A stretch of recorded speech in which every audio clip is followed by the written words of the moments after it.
What up, though? Yes, that's what the kids are saying in the street. No, they aren't. Okay. Apparently they're not. Apparently Dan's not hip. No, Dan's you're not. not cool. Yeah, sure, whatever. Anyway, my friends on the message board say I'm awesome. I don't have any friends on message boards. I don't even know how to operate a message board. Anyway, though, let's kick this peg. This is Warp 9 wrap up for the week of, 124 or something like that? Yes. Where we bring to you a bunch of comics and toys and collectibles news. Yeah, beginnings of jump on points of books, and yeah, there's not much in the collectible wise this week, unfortunately. It's kind of a smaller week. Plus, Dan only got like 2 hours of sleep last night, so this one's gonna be quick. Anyway, though, and plus you just got off work because I think of for others. Never mind, it's about me. It's always about me. It's just about me. It's just the way it is. Anyway, how are you? Tired. Let's go. All right, let's roll this. Let's do this. See that? I wanted to make a good show, but she's all like, let's get out of here. So, I don't know what to tell you guys. Hey, last week I was running on no sleep too, and I grinned and bear it. Oh, the fact that you just do the show with me when you sit there and grin and bear it, trust me, I know how insufferable I am, so. Oh, I'm glad you're not completely just oblivious to that fact. No. Anyway, from Neca, one of my not-so-favorite lines. No, just kidding. Neca does a great job with the horror stuff. This is a Nightmare on Elm Street Part 2 Freddy's Revenge figure. For you horror fans, it is absolutely spectacular. For you people who are like me, completely, normal and don't like this guy, don't get it because it's freaking creepy. A little bit. You want to open the thing? Yeah, I was show the people. To. Comes with a couple different heads. Does it come with the dogs too? Yeah. It does. It comes with dogs with human faces. Come on, It's really good. You can see him better there. It's creepy. I'm telling you, man. If you get this just to like torture your significant other, just take the dogs and just hide them in random places of your house. Especially when your significant other takes like a nap. Just like tie it to a string and have it hanging there, so when they wake up, I'm telling you. And that's pants. That's how you become single before Valentine's Day. It would be pretty funny. That's all I gotta say. Speaking of Valentine's Day, you see what Trey got us? Yeah, he made me try one earlier. They're disgusting. Branches Red Hot's chalky heart things. Yes. The great thing is we talk about all the problems with sexual harassment, right? In the workplace and all these men doing his shit. It's from things like these. What does this thing say? See you soon. That is fucking terrifying. Absolutely terrifying. Look. See you soon. That's like something like some crazy person would get carved into their chest, man. I say see you soon to recurring customers. But it's still delicious. I think they're disgusting. You say see you soon to our customers? That's just great. Well, most of them are like, well, I'll see you next week. I'm like, okay, see you soon. See you soon. On a heart, though? Okay, yeah, no, that's creepy. Leaving that for Valentine's Day for somebody? It's one of those, like, the red... What are they called? Red Hots? Red Hots, yeah. I don't like them, so I don't really care. I mean, that's like leaving on Valentine's Day, Valentine on somebody's desk that says, I like your face and I want to wear it as my face. See you soon. It's not okay. It was okay until it got, like, halfway through, like, I like your face. I tell that to my friends all the time. Well, just don't tell them you want to wear it as your face, cause then it gets weird. Kind of like that Nicolas Cage movie, Face Off, where he wants to take the guy's face off. They actually end up switching faces in that movie. They do, and it's got John Travolta, and it's terrible. But it was a John Woo flick, so I felt like I had to see it. I also just don't like Nicolas Cage. Who doesn't? Oh, I mean, who does? Sorry. Anyway, moving on. We got another one of those Marvel Gallery figures. Back on track. Back on track. So we've already exposed how much we like these things, We're like, these things are great. This is for Spiderwoman. She doesn't have a huge fan base, but, for the people out there, they do love her. This is not her current outfit. Like, she's kind of gone a little more streamlined now that she's a mom. This is her more classic outfit, the one that she was wearing, like, in her New Avengers days. So I've never been the biggest fan of this outfit just because I don't really like the third eye thing that's going on there. Yeah. It just seems a little weird to me. I really like her new outfit a little bit more, but for fans of the classic Spider-Woman, once again, they're PVC figures from Marvel, or Diamond Select's Marvel Gallery line. I never know how to pronounce the whole freaking thing. It's a bunch of words that apparently go together to form a sentence, but it's $45. Come give me your money. So, And that is like literally it for collectibles this week. Yeah. Like, no joke. Like there wasn't a lot that was released. That's all on my little table. Yeah. Yeah, she's got her own little table and everything. It's like the perfect size for her, you know. It's like it's fun size, just like she is. I'm not fun-sized. I'm vertically impaired. Vertically impaired. You keep telling yourself that. You and Gravity, man, just to the death. Just don't like each other at all. Nope. You want to kick off the comics this week? I guess I will. Let's do this. Okay, Woo, I'm going to start with... You at home, take a shot. A drinking game now. Apparently. I'm going to start with Batgirl. This is Batgirl number 19. It's part 1 of Cold Snap. Cold Snap. Interesting factoid. That was my first gamer tag. Really? It really was. Yeah. Yeah, they used to at Dave and Buster's years ago. I thought it was great, you know, because I got it from The Simpsons when they were like, oh, kind of like back then when the Cold Snap killed off all the hobos. That was hilarious to me. I was like 15, you know. They used to have a thing at Dave and Buster's back in the day, where you could go and like drive these like mech things, like mech pod things, you know. You needed to give them a handle, so I gave them that. I thought it was great. People were like, Cold Snap, I don't get it. You never heard of a cold? We live in Michigan, for Christ's sake. Who have you not heard of a Cold Snap? In Michigan, it's literally just called weather. Yeah, I guess so. That is, you ain't lying. You ain't lying. I'm not. Preach. But yeah, so Cold Snap not only was his former gamer tag, but is I like to wrestle the steering wheel away from people and just drive the fucking thing off the road. Everything I do. People who listen to the podcast have heard that for over 100 episodes. Well, this is Cold Snap Part 1 for Batgirl. It starts off like a fairly normal Batgirl book. She's stopping just mostly petty crime. Out there Batgirling around. Yeah, on patrol. I love her costume now. Her costume's like one of my favorite things now. I want those boots. Same. We can have matching boots. Walking around with yellow boots, man. People be like, these guys are insane. Well, at first there's... obviously something starts acting up with the weather. A huge snowstorm comes in. Nobody knew it was coming. No weather, channel knew it was coming. So it's like normal life, essentially. Yeah, Michigan. You know? Hey, she spent a day in Michigan. The weather people are completely clueless. They don't have any idea how it works. Well, slowly but surely she starts to figure out that there's actually something happening that's a little bit more sinister. Only after she finds that Penguin is actually becoming he's helping. He's kind of taking advantage of the weather thing, which makes you scratch your head like, how did you know, man? Poison Ivy also is mentioned to help in the botanical gardens, saving plants and stuff, so something's going on. That makes more sense, that though, does make more because sense. She's all about the plants, you know, and if there was a big cold snap... Yeah. Bringing it back around. If there's a big cold snap, then obviously she wants to save the plants, and Ivy will do anything to save the plants. You know, she kind of walks that thin line between villain and hero. Well, she just gets crazy if you start pulling weeds. Yeah. Crazy girl. Well, she gets green with envy. I'm gonna hold that one up there. I quit. Kobe. I quit this show. Turn it off. We're done. All right, fine. Well. Obviously something is going on in this storyline. It starts off a little slow, but once you realize there's I don't want to give away what's going to happen, but right. You realize that something's going down, and it kind of starts off There's always really something quick. Nefarious going on in Gotham, or in this case Burnside. She's back in Burnside, which I'm really happy about, because for a while there it seemed like they were going to put her back in Gotham, which I'm like, dude, Gotham's got enough heroes. This Burnside thing was great, because it was all hers. It was kind of like when Nightwing went to Bloodhaven, which he's back in again. Which Bloodhaven is spelled Bloodhaven, which blood in German is stupid, so it's literally it's German for stupid haven. Well, I love it. You ever been to Bloodhaven? Pretty stupid. Yeah. So, that works. Well, this one, I feel like it is a little slow at the beginning, but it's well written like Batgirl normally is.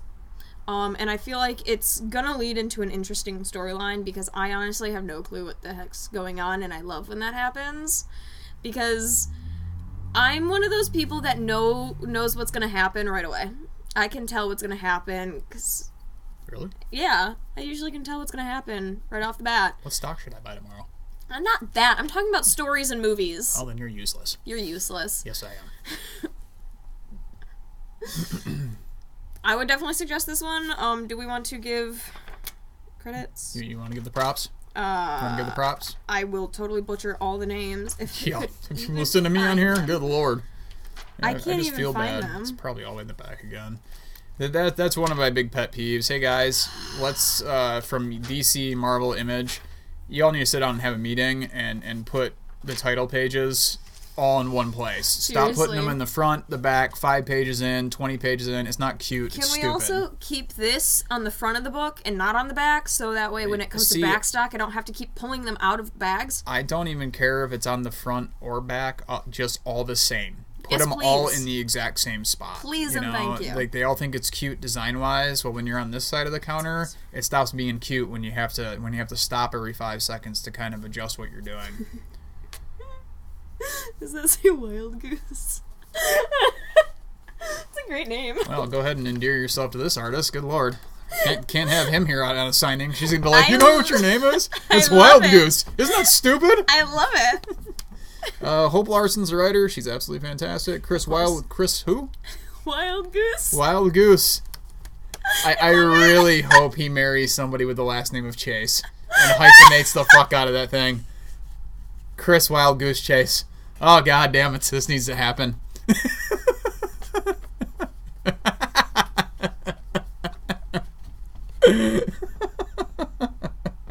You're welcome, America.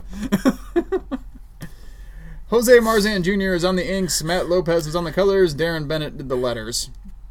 Oh, Josh Middleton did a variant cover for it, and Dan Moore did the main cover. Oh, that's pretty cool. Don't see Josh Middleton do a whole hell of a lot. The artwork is absolutely stunning in this book, and I'm loving the colors too. I love the coloring. Great job so far, man. Batman number 19, Cold Snap Part 1. Great time for you to jump on Batgirl. Exactly. Another great super heroine who is once again back getting her own book. After one miniseries, she's back with another miniseries, and I'm really happy about it. I'm happy about it too. Yeah, it seems like one thing I like is she had a book. The book was 6 issues. It was very simple. It was very good. It was so good. Yeah, and then they immediately came back with another one, which tells me you can do that with more characters, DC. Mm-hmm. And who are we speaking of? We are speaking of that's so Raven. She's so Raven. Trey made that joke earlier, and I literally sang the entire theme song to That's So Raven. You can't do that here because we'll get blocked out by YouTube. They'll block us because that's copyrighted material. Raven. Daughter of Darkness. Yes. Is this 12 issues? Yes, this is a 12 issue issues. miniseries. Yeah, that might seem a little long to me, but we'll see. I don't know, because I liked the last one, and I wished it went on just a little longer, just because I liked the idea of seeing Raven trying to be a normal teen and, well, a normal teen life and situation. Teen, and she's the literal daughter of a demon. You know what I mean? Like, she can feel everybody's emotions and stuff. Try going to high school and feeling everybody's moody, crazy emotions, man. I'd be all weird too, and I love that her speech bubbles are always all weird, you know? all jagged and like creepy. Yeah, because you know she just talks like really weird. Yeah. Man. They do make a reference about trying to take her to church, and I'm like, she might burst into flames. Literally. This is number 1 of a 12-issue miniseries. It's a great, strong start to the series, in my opinion. She's got friends. She does have friends that aren't Teen Titans. You know, she's starting to acclimate a little bit. They are teens. She's living with her mother's sister. Her aunt. Her aunt and her cousin. Yeah. And her cousin was in peril along with the whole town in the last miniseries. You don't need to read the last miniseries to read this at all. This does. Don't worry about it. Jump off the end of that in a way, but you don't need to know anything that happened. You can in the treat her last like one. just like a normal teen. She's a teen. She goes to high school, and then it goes from there. You know. Yeah. Really cool stuff though, man. It kind of starts off with a bang too. Yeah. Basically, premise: there's something going on in which there's always something going on in these books. Well, there's this thing that kind of happened with this guy. There's a lab that there's some sort of malfunction, and something very specific gets out. Can we all just say we need to stop doing science with labs because malfunctions always happen? So let's just say stop with the science. We're just gonna be done with science.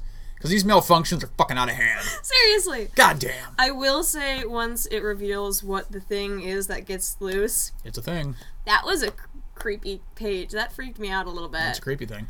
Yeah, I mean, with Raven, it's definitely a teen plus book. You know, I probably wouldn't suggest it for kids. And I know she's in the Teen Titans Go show, but this is different. This is for, like, the older teens and older people. This one deals with a lot more of the fact that she was born into a cult and is the literal child of a demon. Yeah. in that whole situation, she finally tells her friends that she was a child of a cult. Yeah. Not much more than that. And her friends, you know, Zod bless them, were very supportive. Yeah. Very supportive, which is very nice. Friends like that. They care about her, which is absolutely fantastic, especially for Raven, who, once again, she's the daughter of a demon, as you can read in Raven, Daughter of a Demon #1. I do love her outfit. Oh yeah, man. I think it looks so good. Yeah, Raven's outfits are always kill it. Gonna get the props. Props. If I can read things. I see. Wow. Marv Wolfman is the writer. Pop.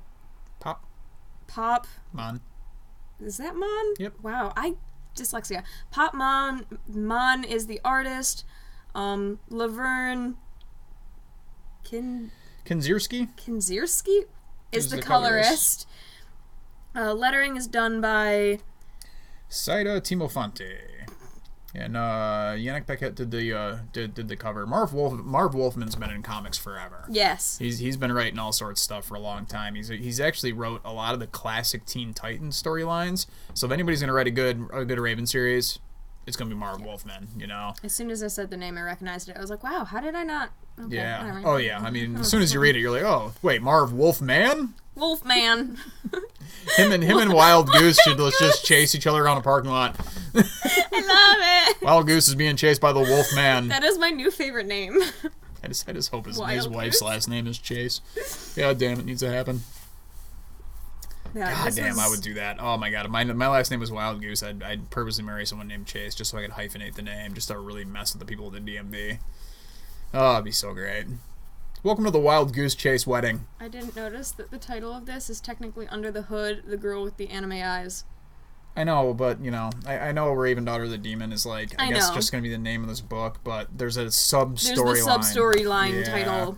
Under and I the just Hood, like how the they... girl, and I don't understand the why there's anime eyes! 15 different titles to this book, apparently. Whatever. It's Raven, Daughter of the Demon #1. Came out in January. Woo! One last thing for DC. You know, we talk about the Flash quite a bit just because we do love the Flash here. And, you know, big reveal in the end that they decided to put on the cover, but it's perfectly okay. Grodd is back. Grodd was supposed to be dead. Grodd ain't dead no more. We finally get a big reveal of who has been kind of the guy pulling the strings behind a lot of things in Flash's life for almost, I think, about 12 issues or so. He's, yeah, and then we find out there's one big bad, and boom, he makes himself revealed, and it's Grodd. I know I'm saying spoilers, but let's face it, the spoiler's right on the cover. On the There's cover, not much guys. I can do. But I can tell you this, you don't really have to go back and read everything. The storyline's called Perfect Storm Part 1. You don't have to read everything, but I do suggest going back and kind of reading up on some of these things because the Flash has had a bad run of it here over like the last few issues. His rogues kind of put him through the paces in the last storyline. Before that, he was afflicted with the negative speed force that the Reverse Flash ended up kind of sticking him with. It's been very, very good. We do have some of the older trades, but you know, if you want to jump in both feet, you can definitely do this, and then catch up later. Don't worry about it. You know, the part ones are great. You know, it's a great book. I would really suggest it. As far as giving the props go, Williamson is still writing the book, which he's been doing an absolute fantastic job. Carmine Di Domenico, sorry, that's that. Di Gianna Domenico did the art. Ivan Placencia did the colors, and Steve Wands did the letters. Great stuff, man, and I absolutely love that cover. I always love that how cover. Flash is drawn with all the lights and the lightning behind it. Yeah, you gotta imagine artists have an absolute field day with drawing the Flash because you can do like lots of different things. Like you said with the lightning, and I just love the design of that cover, man. It's just it's big. It's so cool. You know, it's just absolutely fantastic. Comics. Beautiful. Comics, bitch. Yeah. Yeah. America. Comics. Angry comics Twitter. That's what happens all the time. Switch into Marvel. We have Inhumans Judgment Day. This is a one-shot, straight up. You know, we're not going to have a normal Inhumans book going forward here. Royals has wrapped up. Uncanny Inhumans wrapped up before that. We still have the Black Bolt book going forward, and soon we're going to have a Lockjaw miniseries. This is kind of wrapping up everything that was going on in the Royals book. If you've been following the Royals book, Medusa is dying. They just lost a friend, Gorgon, and this kind of tells the story of Medusa and Black Bolt finally meeting back up because Black Bolt was locked in the prison from the Black Bolt book, and what kind of happens when they get back together if they are deciding that, you know, Black Bolt's kind of still in love with Medusa. Medusa has kind of moved on. She no longer wants to be anyone's queen. She no longer wants to be anyone's, you know, property in a way. She just wants to be her, but she's dying. And then kind of goes from there. I don't want to spoil it. The artwork is absolutely exceptional. It's a great book. If you're just trying to kind of get back into the Inhumans, it's a good book to pick up.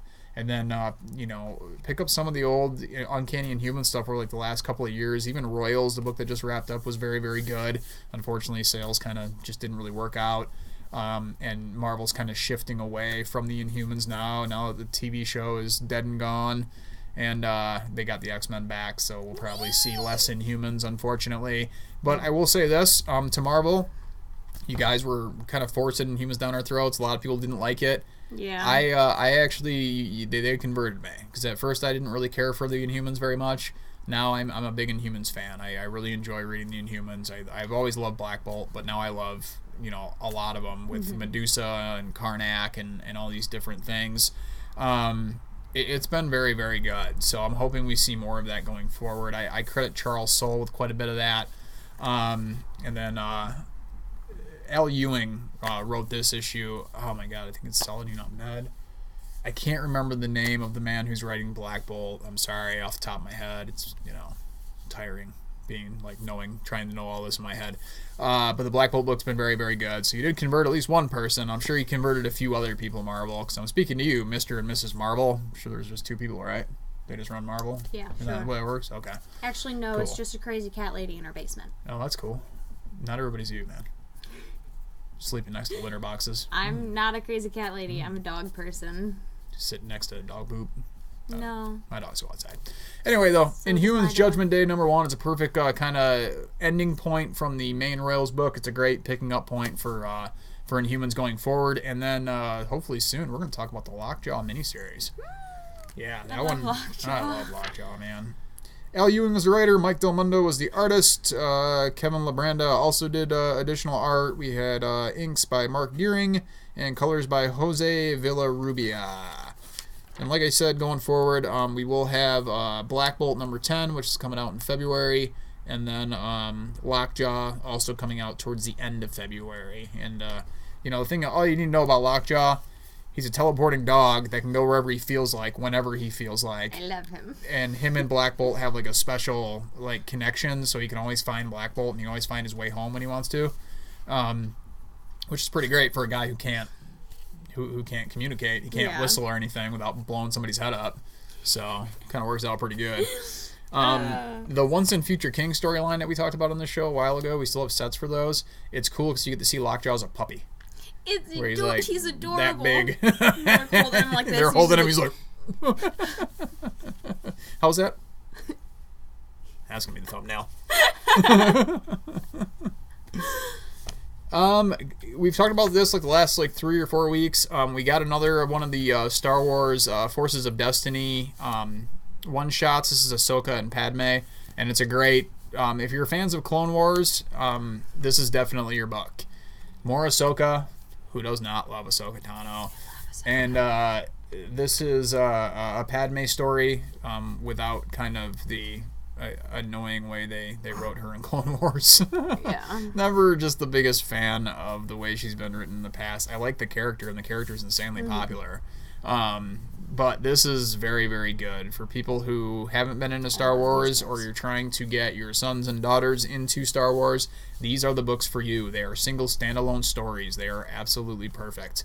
They are written in more of a cartoony style. They're definitely made for all ages. I highly suggest these books. I think this is the last one. No, this is the second to last. The last is going to be Rose and Paige. Rose and Paige. No, we got... Nope. We didn't get Rose and Paige yet? Ahsoka and Padme, week 5, Rose and Paige. We didn't get Rose and Paige last week? Nope. Oh, okay. Last week we got Hera. You sure about that? I feel like something's off here. I literally have a stack of them over there. I haven't brought them home yet. I'll take your word for it. I'll take your word for it. So yeah, IDW is publishing these, obviously with the blessing of Disney. Of course. You gotta, Beth Rivas is the writer. Valentina Pinto is the artist and colorist. Letterer was Tom B. Long. So once again, it is a female-driven book for young females for our Star Wars female readership. Whee! But I also include men in that because, let's face it, it's just a book for everybody. It's fantastic. It's amazing. It's so good. And honestly, if you're one of those people where it's like, I won't read it because it's women leading, it's like, get out of the 21st century, bro. We hear that, but these books keep selling out, so... Yeah, seriously. We always hear like, oh, you keep your women out of my con. Where's all the men? Da, da, da. Yeah, these books sell out to a bunch of 45-year-old men all day long. She does. With elbow drops to the brain. There was a new the start of a new Amazing Spider-Man storyline. The funny thing is about this, it's called Threat Level Red Part 1. The entire, in my opinion, a lot of the story going through it, you're thinking it's one thing and it ends up going somewhere else. And it's been an underlying theme. If you've been reading Amazing Spider-Man, you kind of know what I'm talking about as far as like the Green Goblin making moves behind the scenes. He makes one gigantic move in this book, and it's very important. And you can tell Dan Slott's starting to ramp up for his final run on Spider-Man. He's been on Spider-Man for, see, she just, look at her face. It's crazy. He's been writing Spider-Man for about 10 years now. And you can tell he's got one more big story in him, and it's a doozy. It's going to be really cool going forward. So highly suggest picking it up. It's Amazing Spider-Man 794, correct? Yes. Yep, 794. Alex Ross has been doing all the covers, which has been pretty dope. Dan Slott, Christos Gage did the writing. Stuart Eminem did the pencils, and I mean that guy kills it on anything he does. I like his name. He always uses his. Oh, you're gonna love this name. He always uses his inker Wade Von Grawbadger. Yeah, that's a real name. Look, see, Wade Von Grawbadger. I love it. Yeah, him, Wild Goose Chase, and all these other guys. Wolfman. Yeah, they got a bullpen over there at Marvel, don't they? And Marty Gracia did the colors. So great jumping on point. Is definitely going to ramp up for Dan Slott's final go on Amazing Spider-Man. Pick it up. You will not be disappointed. Other than that, not really much on the indie side this week. There was one book, but it's just, I don't know. I'm just kind of lukewarm about it, so I don't think I'm going to talk about it. Other than that, though, that is your Warp 9 wrap-up for Wednesday, 1/24, 2018. We still don't have hoverboards or flying cars. Nope. The future's awesome. Apparently we're going to build a wall over Mexico for some reason. Can't wait until we start building domes. Yeah, it's going to be like a whole dome. It's going to be weird. Oh, yeah, because they got to keep people from throwing the drugs over or whatever. Never heard of a thing called a tunnel, apparently. These tunnels, futuristic technology. Or like a boat. So anyway, that's neither here nor there.